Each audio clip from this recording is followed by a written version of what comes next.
Welcome to the mop-up for April 21st, 2022. I'm David Feldman, coming to you from an air shaft overlooking a parking garage.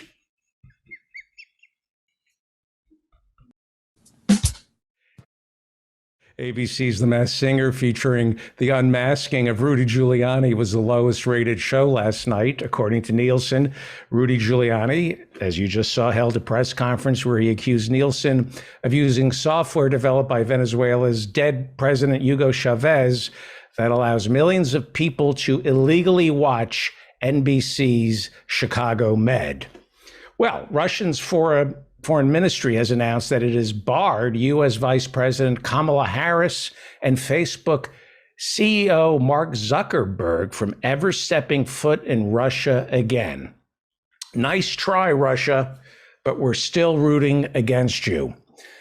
You could even ban Elon Musk, Ivanka, Rudy Giuliani, Mitch McConnell, Nancy Pelosi. Still, we would root against you. Rob Reiner? If you barred Rob Reiner, that would be a tough one, I have to admit. If you barred, this is Rob Reiner's latest tweet. This is what he tweeted today. It couldn't be more simple. A vote for Republicans is a vote to destroy democracy. 10,000 retweets, 45,000 likes. Well, this week, Sean Hannity became the longest running primetime news host in television history. To give you an idea of how long Hannity has been at Fox, when he first started, America resembled a functioning democracy. And now, thanks to Sean Hannity, it doesn't. CNN streaming service CNN Plus is shutting down at the end of this month after only being available for a couple of weeks. CNN Plus expected 2 million viewers, but only ended up with 10,000. CNN made the announcement today in between nonstop coverage of Ukraine as Jake Tapper tries desperately to get us into World War III. You know, as far as embarrassments go, CNN Plus shutting down barely registers in the top 100 decisions this week that CNN should be ashamed of. You know, CNN, maybe if you can't start a streaming service, you probably lack the foresight to start an American war in Ukraine. Maybe instead of Ukrainian war porn, maybe, just maybe, CNN should report on the war in Yemen, where American missiles and other assorted weapons have been used on innocent women and children, killing at least 377,000 by the end of 2021. The war in Yemen has killed 377,000 innocent women and children, according to the United Nations, and that's underestimating the number of those killed by Saudi Arabia and the UAE using American weapons. But somehow there's no Yemeni war porn. I wonder why. What color are the people of Yemen? I should look into that. So CNN Plus is shutting down. Meanwhile, the real victim in all that is poor Chris Wallace, who left Fox News Sunday to host his own show on CNN Plus, and now he's out of a job. Chris, you were lied to and misled by CNN. Join the club. We all are lied to and misled by CNN. But Chris Wallace couldn't possibly know this because he was too busy lying and misleading everyone while working over at Fox News. I'm actually surprised CNN Plus wasn't successful. Who would have ever dreamed there isn't an ear-splitting demand out there for an extra hour of Wolf Blitzer? Some say the streaming bubble is popping, probably because all these streaming services are offering the same exact thing. Nothing.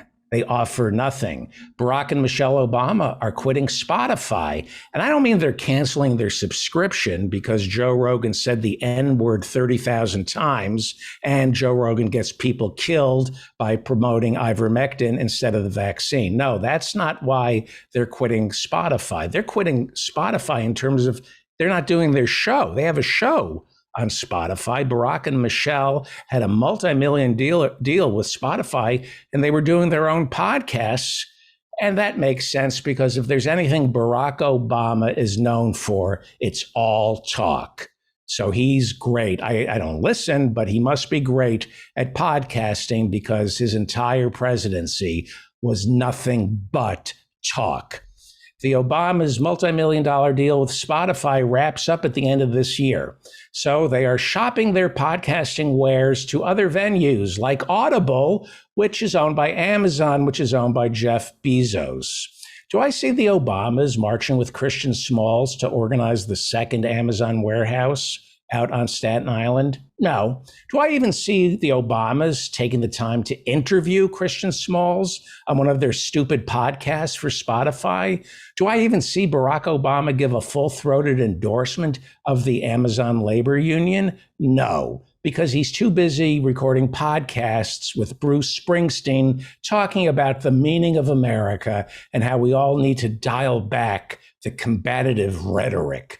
That's what the millionaire liberals want, not the leftists, the millionaire liberals. They want us to dial back the angry rhetoric. You know, Jon Stewart is one of those guys. He's always talking about dialing back the anger, unless, of course, he wants to get angry. Then it's okay. Then he can use the F word on the steps of the Capitol in front of Chuck Schumer. That's okay. But the rest of us have to dial back the combative rhetoric. Well, Jon Stewart dipped his toe into the stream on Apple TV, and Variety reports that Jon Stewart's show is a flop.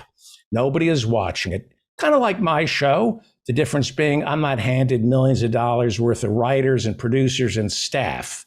No, like my sex life, I have to do everything on my own. According to Atlantic, the 5th episode of The Problem with Jon Stewart was streamed only 40,000 times. And that was just me hate watching it. Jon's viewership is down 78% from its first episode on September 30th, 2021. His last episode got 40,000 views. Millions and millions of dollars that Apple threw at him, and he gets 40,000 views.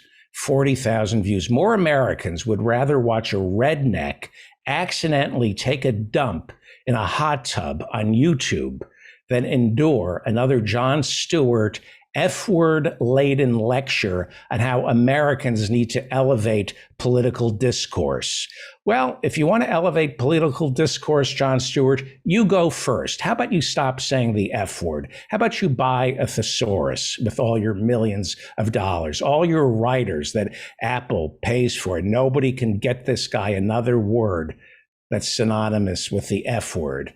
But no, Jon Stewart, I'm going to use the F word on the steps of the Capitol and on my multi-million-dollar streaming show for Apple because I use the F word. I'm just like everybody else. Yes, Jon, you're exactly just like everybody else, which is why nobody is watching you. 40,000 views. Apparently, there isn't a market out there for Jon Stewart, a union-busting multimillionaire who grandstands off the cheap grace of supporting our military, while at the same time telling his viewers to make peace with the oil companies. You know, maybe if we didn't make peace with the oil companies, Jon Stewart, we wouldn't be sending our soldiers off to the burn pits in Iraq and Afghanistan. Folks, I was right about Christian Smalls and his Amazon labor union, and I was the lone voice telling you about Jon Stewart. I know exactly who Jon Stewart is, and sadly for Jon Stewart, Jon knows exactly who Jon Stewart is, a union-busting bully, a coward who always takes the easy way out, whether it's using the F word to punch up his weak material, changing his last name from Leibowitz to Stewart, and most importantly, telling his audience exactly what they want to hear as opposed to what they need to hear. Jon Stewart is a coward and a bully. The sad thing is he's still the best at what he does, which speaks volumes to what gets passed off as edgy humor these days here in America. He's still the best at what he does, and he's a coward. The streamers continue to fail. Shares of Netflix collapsed by nearly 30% on Wednesday after a quarterly earnings report revealed Netflix lost 200,000 subscribers during the first 3 months of 2022. Netflix was expected to add 2.5 million subscribers, and now Netflix says it now expects to lose 2 million more subscribers by June. I guess that means Dave Chappelle has another special coming out. Could that be why? No. Why is Netflix losing subscribers? Here's the truth, then we'll discuss various ways to spin it. But the truth is, Netflix shut down its services in Russia. Netflix did the patriotic thing, and they've made their service unavailable to the Russians. And so they lost 700,000 subscribers because of that. But they gained 500,000 new subscribers someplace else in the world. And so they had a net loss of 200,000 subscribers. That's a fact. That's the truth. That's why Netflix lost 200,000 subscribers this quarter. That's what Netflix reported. That's in their earnings report. And that is the truth. That is the truth. Okay? But Tesla and SpaceX CEO Elon Musk says Netflix lost subscribers last quarter because it's, quote, too woke. Elon Musk says Netflix has become unwatchable because it's infected by what he described as a woke mind virus. Elon Musk, wealthiest man in the universe, and it doesn't matter what the truth is. The guy who's trying to buy Twitter and restore Donald Trump's Twitter account doesn't care what the truth is. Elon Musk takes a story and he spins it, he molds it, he changes the facts and says Netflix is losing subscribers because it's too woke. And because it's Elon Musk, because he's the wealthiest man in the universe, a lot of idiots go, makes sense. Yeah, Netflix is failing because it's too woke. Netflix is failing because it's too woke. That's what Elon Musk says. Well, let's untangle that, Elon Musk. You mean Netflix is too woke? Too woke when it stands by Dave Chappelle? Is that what you mean by too woke? You mean when they kept his anti-trans comedy specials on their channel? Is that the woke mind virus you speak of, Elon Musk? Standing by Dave Chappelle when he insists in his special, gender is fact? That woke mind virus? Is that what you're talking about? Again, the truth is, and the truth doesn't matter to somebody like Elon Musk, but the truth is Russia. That's why Netflix lost 200,000 subscribers. They shut down in Russia. They lost 700,000 customers in Russia. They gained 500,000 subscribers somewhere else, and that left them with 200,000 fewer customers. That's the truth. But Elon Musk gets to twist news events any way his racist, anti-union, anti-LGBTQ agenda wants. So if Elon Musk can do it, I'm going to give it a try, okay? Elon, I say Netflix is shedding subscribers because Netflix isn't woke enough. How about my spin? Okay, you want to lie? I'm going to lie. My spin is Netflix lost 200,000 subscribers because it isn't woke enough. I say it lost 200,000 subscribers because the LGBTQ community is boycotting Netflix because of Dave Chappelle. And it's working. They lost 200,000 subscribers, Elon Musk, because Netflix stuck by Dave Chappelle. 6% of this country is LGBTQ. Everyone in America has a friend or a loved one who is a member of the LGBTQ community, and they think Netflix isn't woke enough. So they're boycotting Netflix, Elon Musk. There. Netflix isn't woke enough. It's so easy to play Elon Musk's right-wing Joe Rogan game of ignorance. The British Prime Minister Benjamin Disraeli reportedly said, quote, "There are lies, damned lies, and statistics." In other words, if you really want to bolster your lies, use statistics. Netflix just lost 200,000 subscribers because it was shut down in Russia. But Elon Musk says people are leaving Netflix because it's too woke. What he says is a lie, a damned lie, and of course, a statistic. So I'm going to say they're losing viewers because of Dave Chappelle. And trust me, all somebody has to do is print my lie with my damned statistics. Just print my Dave Chappelle spin in, I don't know, the New York Times, the Wall Street Journal, or any other leading news organization, and people will believe that. People will believe that Netflix lost 200,000 subscribers because it's not woke enough. People will believe that, including Dave Chappelle, including Netflix. They will believe that. Just print the legend. Try my legend instead of Elon Musk's legend. But here in America, they only print the legend that's spread by right-wing oligarchs like Elon Musk. This is just like the new lie that the rise of crime can be blamed on calls to defund the police.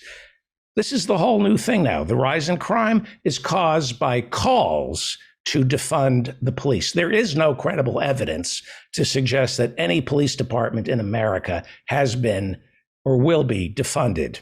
If anything, more money is being thrown at our cops. But that doesn't stop the right wing and their stenographers in the media from insisting that it's the left calling for the defunding of the police that's causing crime to rise. It's not the guns, not the income inequality, not the mental illness that's been aggravated by 2 years of a lockdown, not the desperation. It is the mere talk of defunding the police that is causing crime to rise here in America, according to our right-wing controlled corporate media. Elon Musk knows nothing, which means he's got his finger on the pulse of America. If it sounds good, then say it, as long as it furthers your own financial interests. And this is exactly how America is going to stumble into World War III over Ukraine. You take something that's true, like Netflix loses 200,000 subscribers, and then that's a statistic, and now you can have it mean whatever you want it to mean, even though the truth is Russian operations for Netflix have been shut down. Elon Musk instead blames the woke. He hates the woke. Elon Musk hates the woke because his companies have a long history of sexism and racism, and it's starting to catch up with him. This week, during his earnings report for Tesla, he had to admit that the U.S. Equal Employment Opportunity Commission is investigating Tesla for multiple reports of threats, intimidation, and outright racism directed at Elon Musk's African-American employees. All this after California Civil Rights Agency accused Elon Musk of fostering a culture of, quote, rampant racism in his factories.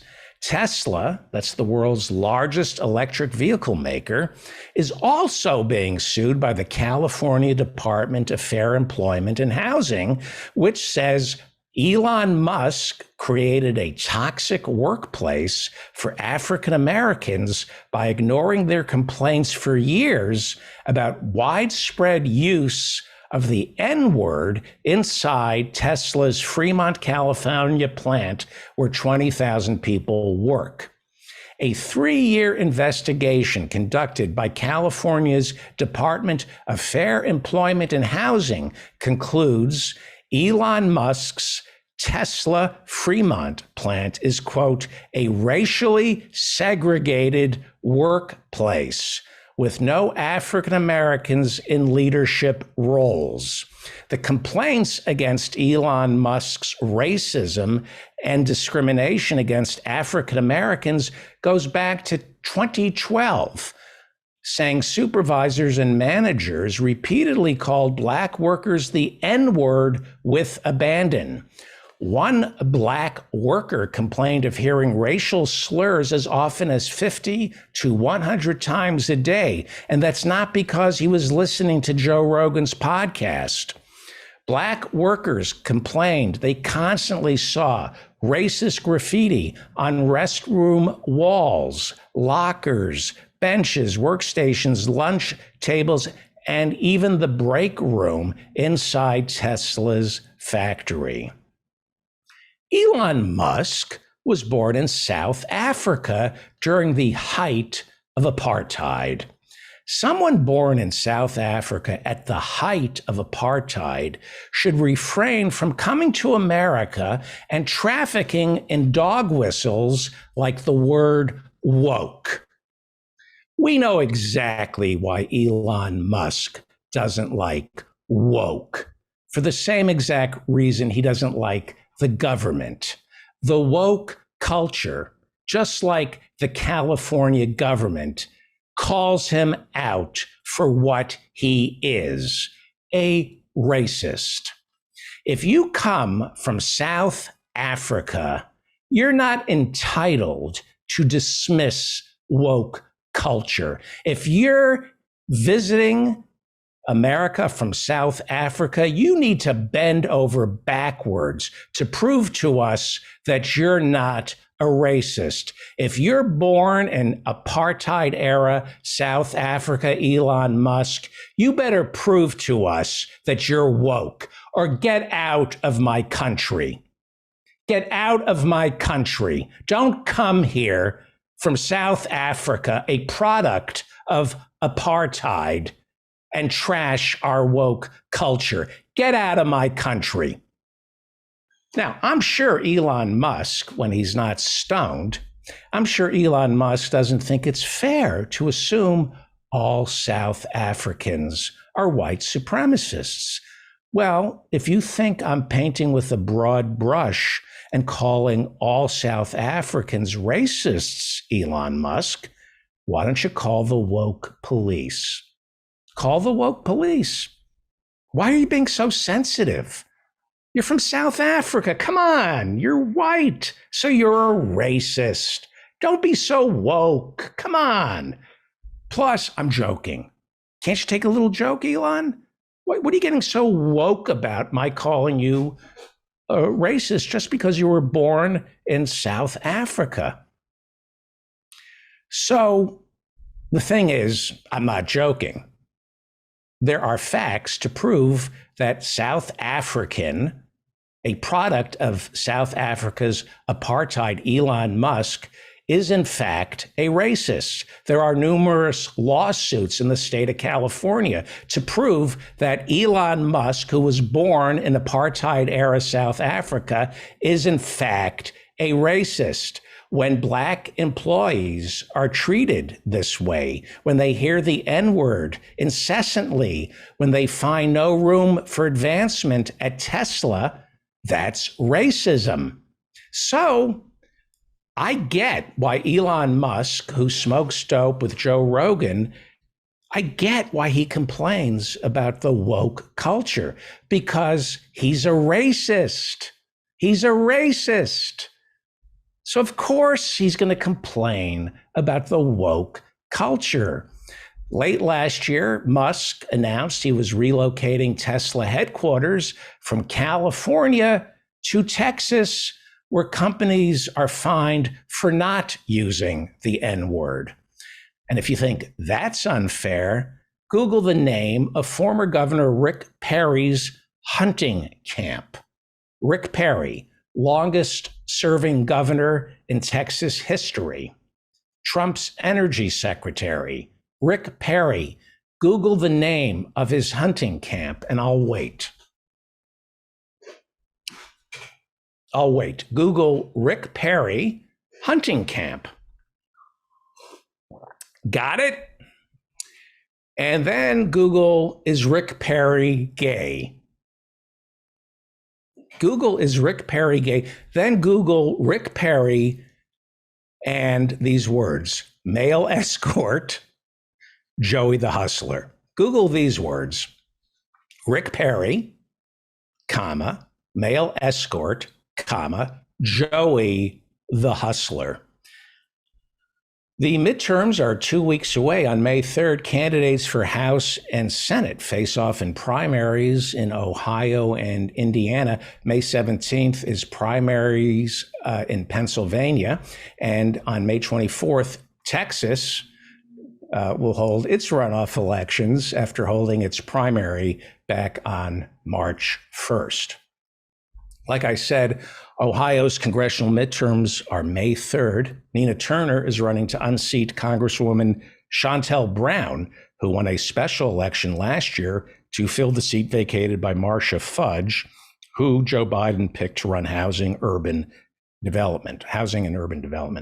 Nina Turner is a progressive who has supported and is supported by Bernie Sanders, but she lost last year after a right-wing pro-Israeli settler super PAC pumped $2 million into the campaign for Shontel Brown. There are a lot of Jews who live in her district, and they are being brainwashed by far right-wing pro-Israeli settler super PACs who want Shontel Brown to be reelected. The Intercept is now reporting that Congresswoman Shontel Brown is getting a $1 million boost from Sam Bankman-Fried, a billionaire who has made his fortune in cryptocurrency. Fried has formed the pro-cryptocurrency super PAC, Protect Our Future, because nothing says protect our future more than putting all your hard-earned cash into cryptocurrency. Well, I guess if you're willing to put all your money into something that doesn't really exist, you would have no trouble putting your money into Congresswoman Shontel Brown. Meanwhile, chairman of the Senate Budget Committee, Bernie Sanders, will stand with the Amazon labor union this Sunday out on Staten Island when he speaks to a rally of union supporters. 1,500 employees at an Amazon warehouse vote April 25th on whether or not to join Christian Small's Amazon labor union. If victorious, this would be Amazon labor union's second win.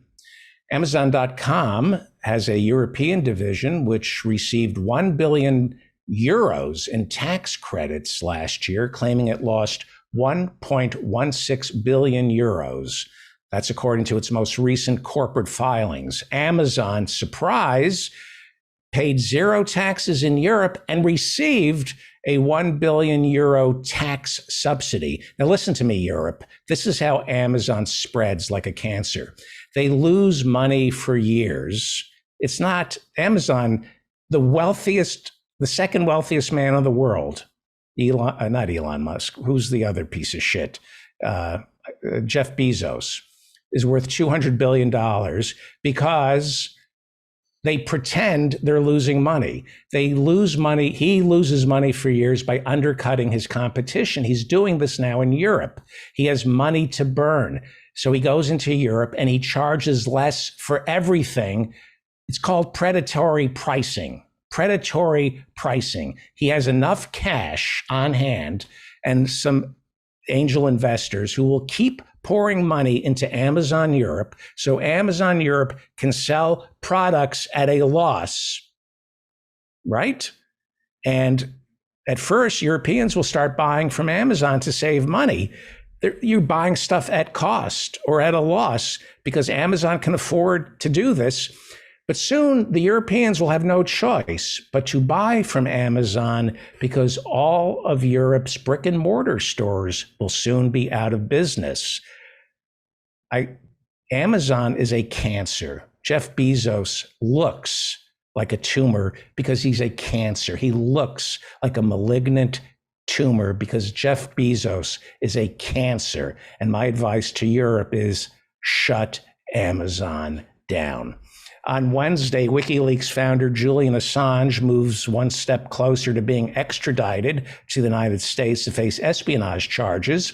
Since 2019, Julian Assange has been held in Great Britain's Belmarsh prison, where a magistrate's court this week ordered Assange to be shipped off to America and face charges of spying on this country 10 years ago when he released classified information revealing war crimes committed by American soldiers in Iraq and Afghanistan.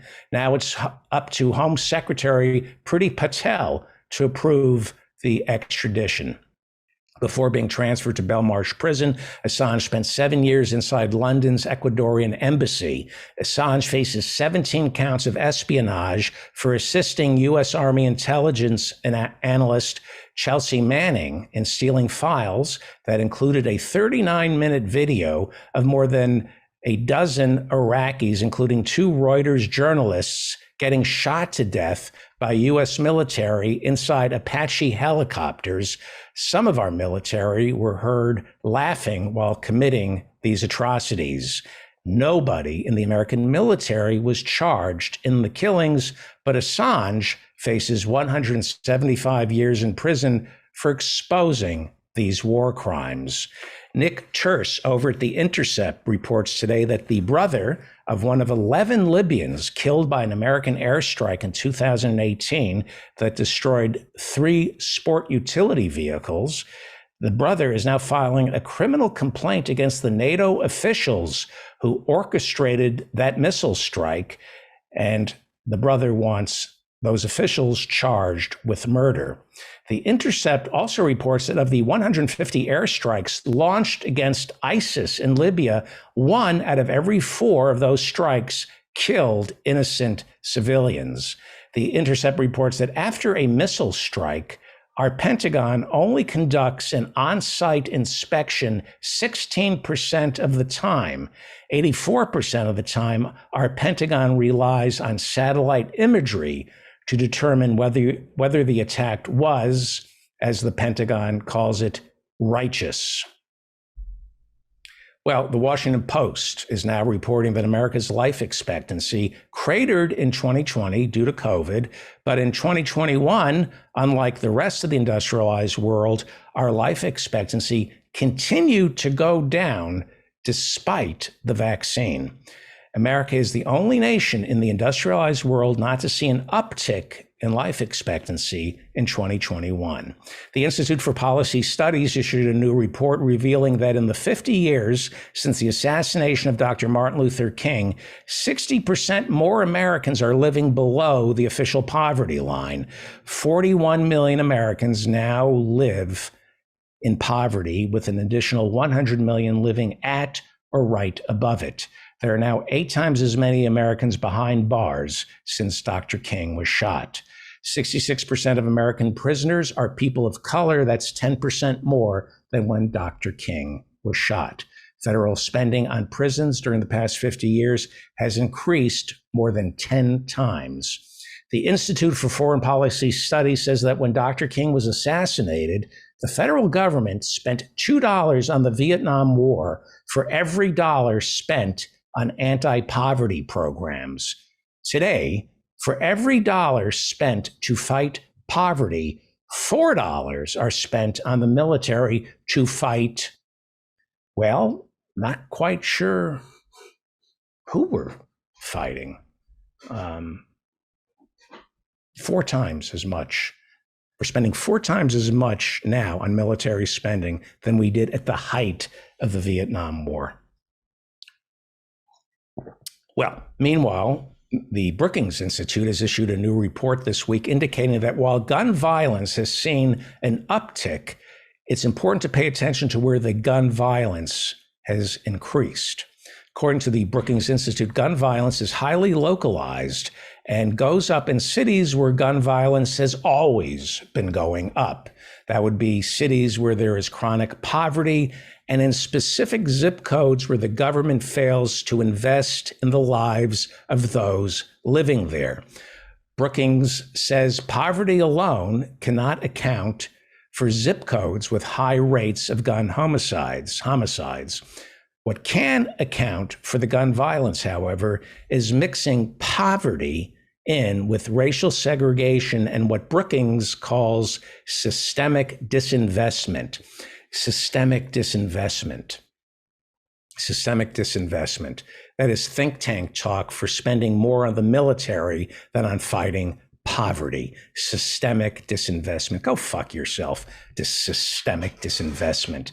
So what Brookings is saying, gun violence goes up where people of color live with other people of color, while the government keeps them in poverty by failing to provide affordable housing, education, and of course, jobs.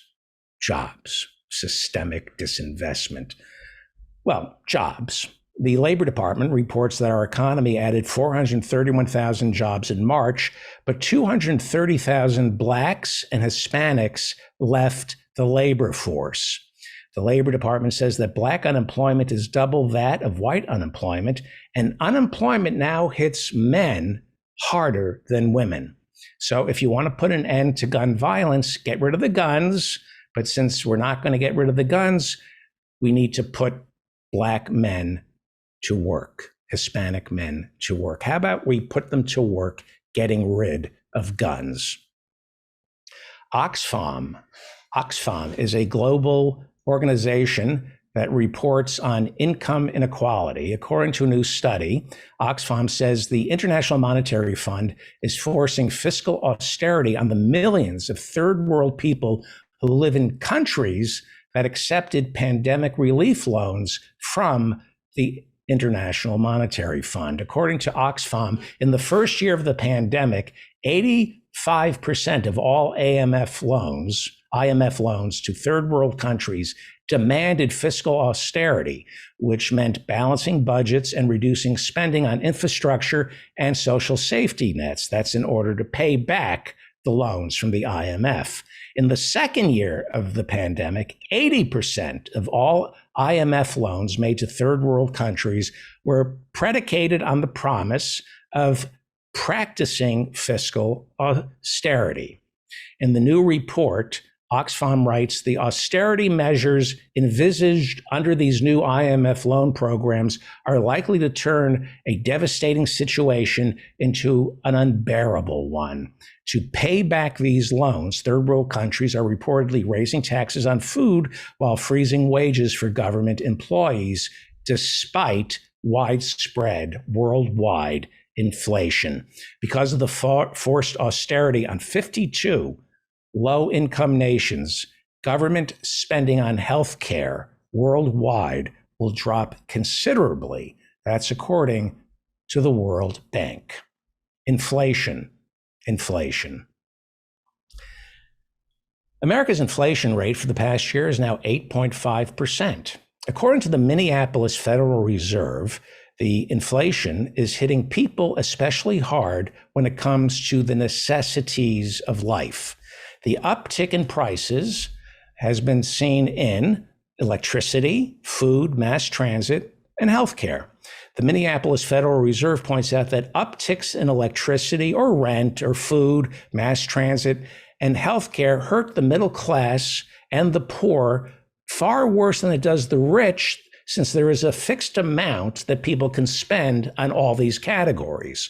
In other words, there's only so much food, rent, electricity, mass transit, and healthcare you can use. Rich people, therefore, don't feel the bite, since these categories make up a small percentage of their spending, whereas the middle class and the poor spend most of their money on these categories, and these categories are most prone to inflation: mass transit, healthcare, electricity, food, and rent, right?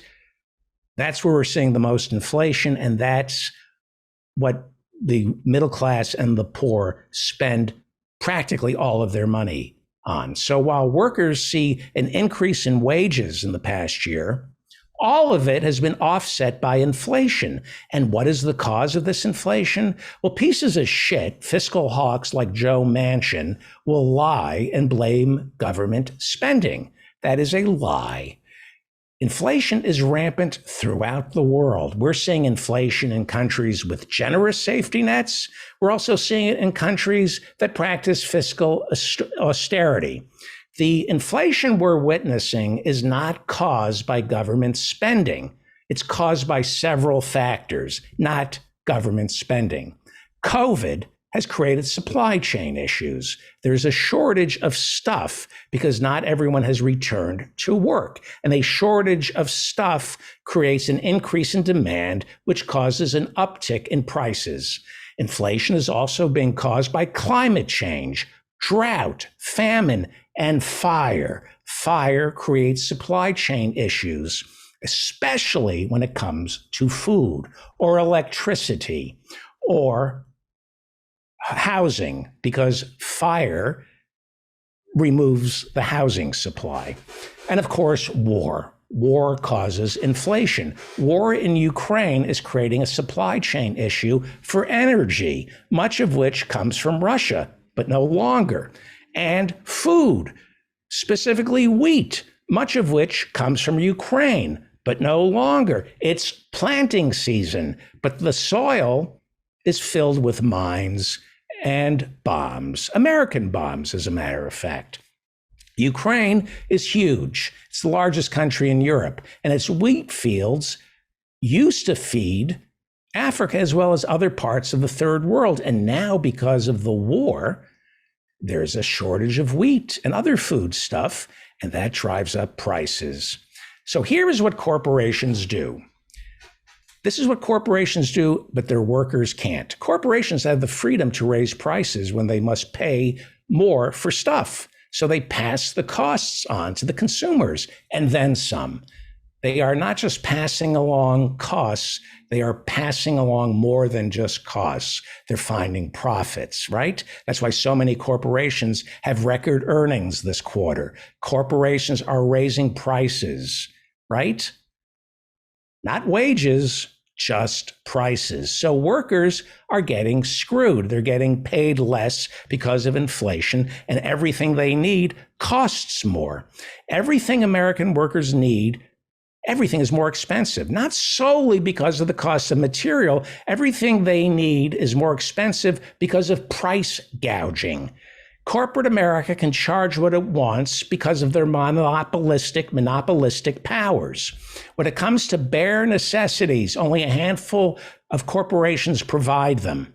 Food is controlled by a handful of companies. You want chicken? You got to get it from Tyson. There's no such thing as the family farm anymore. Medicine, hospitals, your telephone, cars, energy, all are controlled by a handful of companies. They determine the prices. That's why there's inflation. There's no competition. Monopolies drive up prices.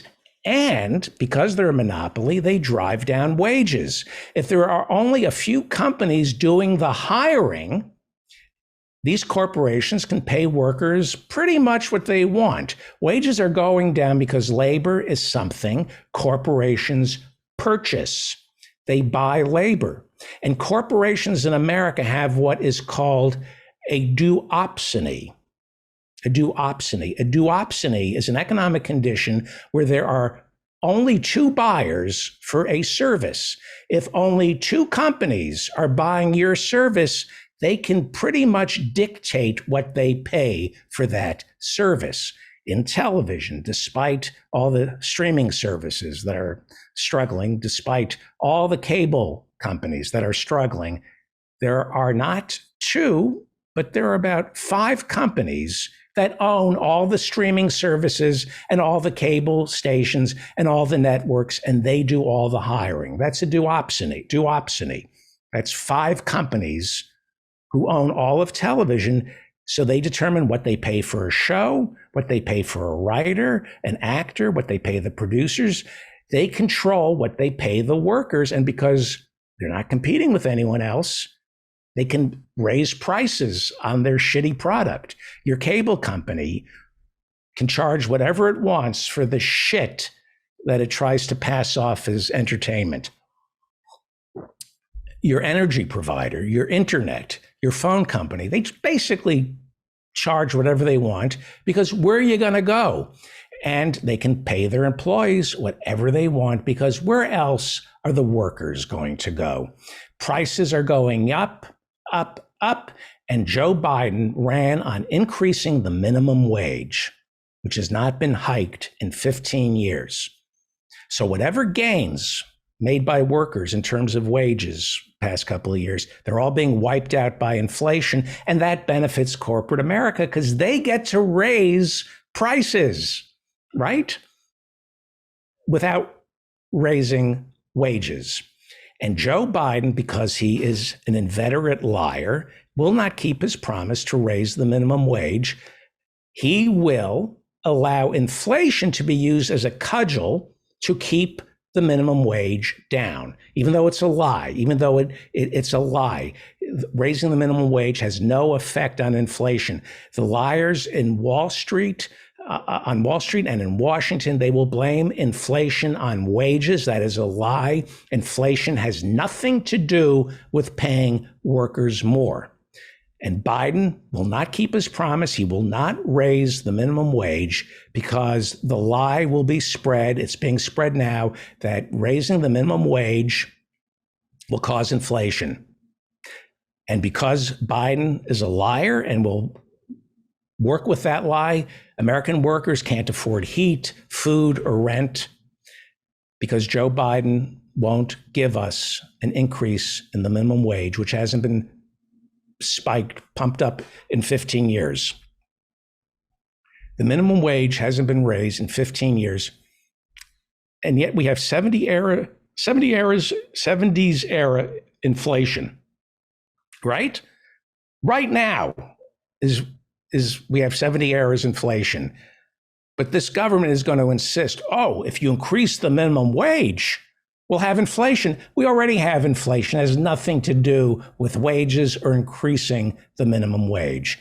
So corporate profits go through the roof, and the 99%, many are desperate. Some are starving. They don't have enough heat, medicine, or an affordable place to live. There's no economic theory to justify this other than wanton greed. I want to go back to duopolies, where two companies or five companies control what workers get paid, basically. People who work for McDonald's are not allowed to quit their job and go work across the street for Wendy's. When you were hired at McDonald's, you were forced to sign a non-compete clause.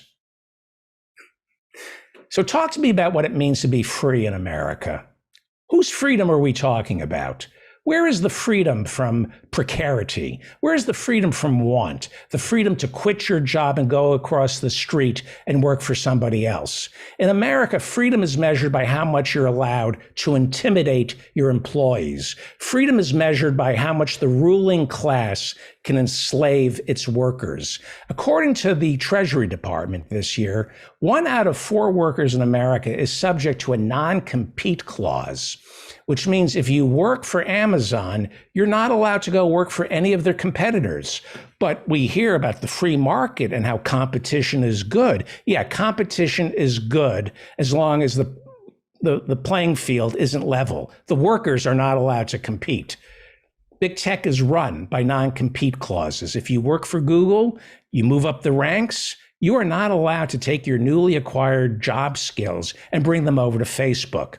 And yet your boss over at Google or wherever you work will justify paying you less by insisting that you're learning skills that will soon translate into future success. This will make you desirable. That's what they love to tell you. In lieu of pay, you're learning on the job. We're teaching you marketable skills that will be very desirable to future employers, so long as that future employer is this company, because you're not allowed to go anywhere else. You know, there are 2 types of Americans. There are those who decide what they want to do with their lives, the people who get to decide what they want to do with their lives. And then there are the 99%, those who have life happen to them. We are a nation run by people who get to decide what they want to do with their lives, people of privilege who woke up one day and said, I think I'll run for office.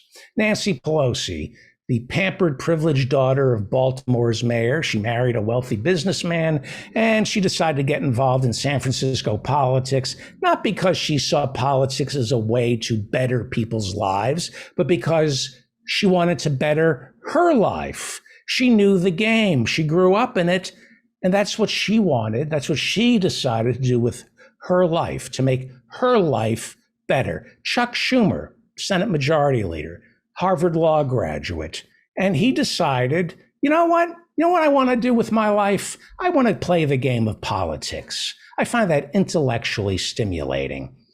Politics, Congress, then the Senate. He chose politics not to improve other people's lives, but his. He wanted to play the game. And now we have for president Joe Biden, who woke up one day and chose to become president. What do I want to do with my life? I'm in my mid-70s. What do I want to do with my life? I already have millions. My son just died. I need purpose in my life. I'm getting older. I just don't want to drift off.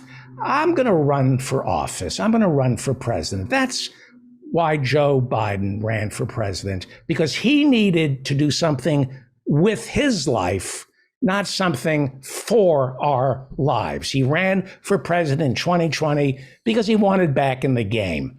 The run was about Joe. It wasn't about what Joe wanted to do for our lives. It was what he wanted to do with his life. Everyone in America is entitled to decide what they want to do with their life. That's the freedom. That's the freedom the right talks about, but fails to secure for everyone other than the richest 1%. Until everyone in America has the right to decide what they want to do with their lives, this country should only be run by those who know what it's like to have life happen to them. 99% of Americans don't decide what they want to do with their lives. 99% of Americans wake up each day and try to mitigate what life is doing to them. I have zero sympathy for Joe Biden, which has been filled with tragedy. But tragedy is not a job qualification. Some people think it is. Some think the tragedy in Joe Biden's life is the resume builder that makes him qualified to be president. I watched Jon Stewart in 2020 talking about the tragedy in Joe Biden's life and how that forged an empathy in this man that will make such a powerful and caring president. And I remember thinking, here's this union-busting multimillionaire who thinks the only tragedy anyone can imagine is the death of a loved one. I guess you can arrive at a certain income level where the only tragedy you can imagine is the death of a loved one. As though Joe Biden is the only person in America who has experienced grief. And it's his grief that makes him perfect for the job of president. Joe Biden is a little too comfortable with grief. He would make a great funeral director. He would. He gives a great sermon.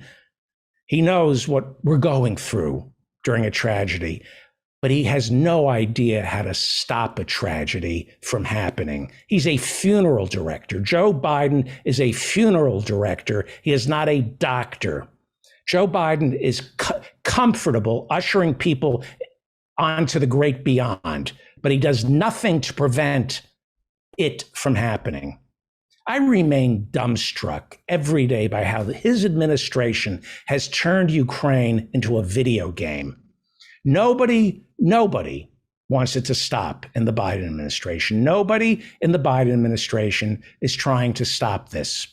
They just keep feeding our quarters into the machine, loading the Ukrainians with Mario Brothers power-ups like Mega Mushroom anti-tank missiles or Boomerang Flower assault weapons. It's a video game for this administration. Then CNN, MSNBC, CBS, NBC, and ABC, they report the fighting like it's the NBA playoffs. The Russians are circling the Ukrainian army in Donbass. Can Joe Biden get enough weapons into Ukraine and cut them off? This is war as covered by ESPN.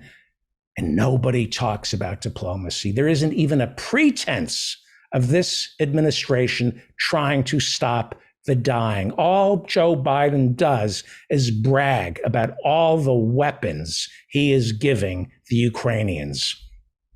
Last night, I was watching a breathless Jake Tapper on CNN talking about bringing the fight to the Russian military. Not him, not his kids, bringing the weapons to the Ukrainians so they can bring the fight to the Russian military. And I watched this, and I thought, if Donald Trump were doing this, half this country, including the Republicans, we'd be going out of our minds, right? Can you imagine Trump ginning up war in Ukraine this way? Of course, he wouldn't, because he was Putin's puppet. But could you imagine Trump doing this someplace else? We'd be saying it's insane. We'd be calling it reckless and dangerous. 5 million Ukrainians have already lost their homes. 5 million. Tens of thousands of dead. Entire cities razed. This is insanity. If Trump were allowing this to happen, feeding the war instead of stopping it, could you imagine what the mainstream media and the Democrats would be saying? This is a dangerous game, and the Biden administration is not equipped to play it. The Moskva, up until last week, was the flagship of Russia's Black Sea Fleet. And then it was destroyed, reportedly by Ukrainian military in the Black Sea. It took a few days for Putin's government to admit that it sunk, although they have not come forward with the exact number of dead. Some estimates are as high as 500. Now, the Times of London just reported that Ukrainian military may have gotten assistance from the United States in the sinking of the Moskva. The Times of London is reporting that hours before the Moskva sank, an American-made, a Boeing P-8 Poseidon missile, a Boeing P-8 Poseidon intelligence aircraft piloted by America flew in the vicinity of the Moskva right before it was sunk by a Ukrainian Neptune anti-ship missile. So, how much assistance is America giving to Ukraine? We know that Biden is providing the Ukrainian government with weapons. We also know that America is providing intelligence to the Ukrainian military, especially in the Donbass region. But the Biden administration has assured Putin, and more importantly, the American people, that there will be no American soldiers on the ground in Ukraine. But apparently, that doesn't include the air. So, did Joe Biden's America provide aerial intelligence that assisted in the sinking of the Moskov? A senior U.S. defense official told the Times of London, quote, "In keeping with our support to NATO's eastern flank, we have been conducting some limited air patrols off the coast of Romania, but we will not speak to the details of operational matters." We will not speak to the details of operational matters. That's Pentagonese for, we're not telling you. We're not telling you. So we're not allowed to know how much help America is providing Ukraine. We're not allowed to know, do we have intelligence on the ground in Ukraine? Do we have advisors on the ground in Ukraine? And do the American people get to have any say in this? See, the American military has a long tradition of operating under the cloak of secrecy and then releasing just enough information to control the narrative. And that narrative always is, let's go to war. Remember the Maine. You go to war on a lie. The Maine was a lie. Now, what if one of our intelligence planes gets shot down? Gets shot down by Russia? Well, this is exactly how we ended up in Vietnam. In the Gulf of Tonkin, two American Navy ships patrolling off the coast of North Vietnam doing intelligence were reportedly sunk. It's never been quite clear what exactly transpired. There literally was a fog of war, enough of a fog, nobody could really tell, enough of a fog for President Johnson to use the incident in the Gulf of Tonkin as a pretext to go to Congress and get them to authorize the Gulf of Tonkin resolution, which gave Johnson the power to send 500,000 American soldiers into Vietnam. And we know how that played out. The Gulf of Tonkin incident was a lie. Johnson lied before Congress to get the war authorization, just like Dick Cheney and George W. Bush lied to get their war authorization, because you cannot go to war without America getting lied to. And you can't lie unless your military operates under the cloak of secrecy. That way they get to spin what actually happens. So we're being told there are no soldiers, no people helping Ukraine. Really? Vladimir Putin has warned that America's increased participation in Ukraine could have, quote, unpredictable consequences. So America's instinct, which stems from ignorance, says nobody tells us what to do. Nobody tells us what to do. Putin's not going to bully us, even if 5 million Ukrainians end up losing their homes and thousands die and entire cities are destroyed. We're not going to be pushed around by Vladimir Putin. Right. We are using Ukraine as pawns in an international game of chess to poke holes in Vladimir Putin's ambitions in order to reestablish the world order in America's favor. This administration is positively giddy, fighting a proxy war in Ukraine, testing our weapons, checking out Putin's army, and keeping this war economy going. Now, Joe Biden, like everyone, has had tragedy in his life, but he's creating more tragedy, millions of tragedies. He's too comfortable with death. I'm sorry about all the tragedies in President Biden's life, but like a man's religious beliefs, a government official's tragedies, just like his religious beliefs or his love life or his sexual peccadillos, it doesn't belong in the public square.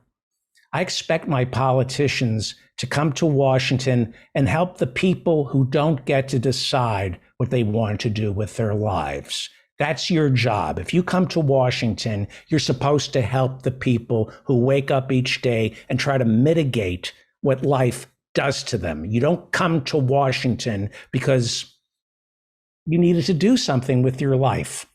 Joe Biden, in his late 70s, became president because he needed to do something with his life. And now millions and millions and millions of Americans and Ukrainians are discovering that life is happening to them. Joe Biden's life is happening to them. America is run by people who get to decide what they want to do with their lives, and they are taking away everyone else's. Where is the diplomacy?